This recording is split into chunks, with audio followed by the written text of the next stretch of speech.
Hey everyone. In this video, I'm going to show you how to fix the DirectX error in Call of Duty. Let's get into it. First, check for computer updates.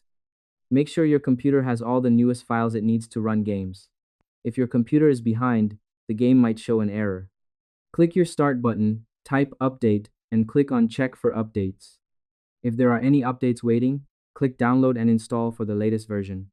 Keeping it updated ensures your latest software works perfectly with the game. Next, turn off extra overlays. Now you should turn off any other heavy programs while you are playing. These extra layers can sometimes cause the DirectX error.